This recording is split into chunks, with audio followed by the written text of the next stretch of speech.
Hi, this is Chris Young, and welcome to Good News on Tap for Pentecost Sunday. Happy birthday, everyone.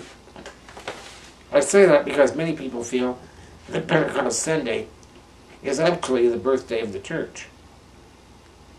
Now, you may recall last week I speculated about what would have happened if after the resurrection, the apostles and other disciples did absolutely nothing. Fortunately for us, they did do something, and today was the day that started. The Holy Spirit arrived, as promised, and it strengthened them to go out into the streets and to proclaim the good news. In the first reading, we have the account of how the apostles went out into the street and began preaching. And in a miraculous way, people from all over the known world who had gathered there were able to hear what the apostles were saying, and each heard them in their own language.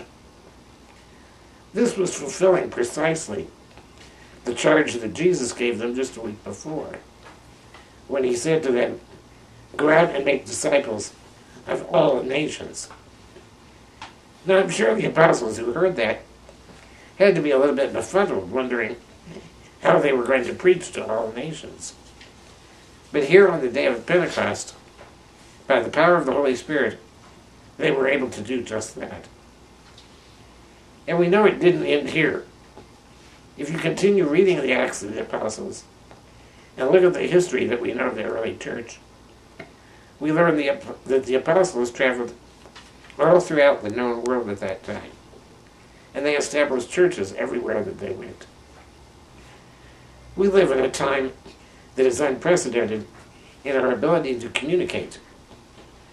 The internet has been around long enough that we tend to take it for granted. But I've been working with computers for over 40 years now, and I've been using online services for 30 years. Way back before the word internet was ever invented, I used an online service known as CompuServe. It included features that we take for granted today, such as email, chat rooms, message boards, news information, even the ability to book airline tickets online. It was definitely way ahead of its time. It allowed me to make friends with and to work with people all around the world. One of my dearest friends lives in West Virginia. I met her online. We've only met in person once, but we've been very close friends for 30 years. I've developed software and I've authored books with people around the world that I've never met. Australia, Germany, England. I even played Monopoly online with someone in communist Russia. So it seems to me that we live in an age of Pentecost. We live in an age where we can miraculously communicate literally with all nations. In recent months, we've seen how the ability of people to communicate freely has allowed them to rise up against oppressive leaders and reform their nations into free societies. Currently, hundreds of people are spreading the word about a missing college student by making use of social media. Our own auxiliary bishop, Christopher Coyne, was sending out live Twitter messages from the Indianapolis Motor Speedway after he gave the invocation at this year's Indy 500. He noted that a 35-second lap in Indianapolis gave one just enough time to say 4 Hail Marys. And an ordinary RCIA catechist from a small suburban parish produces weekly videos called Good News on Tap that are available to be seen around the world. We live in a time of Pentecost. We have an ability to literally make disciples of all nations. So I encourage you to ask yourself what tools you have at your disposal that can help you to spread the good news, to bear witness to what God has done for you in your life.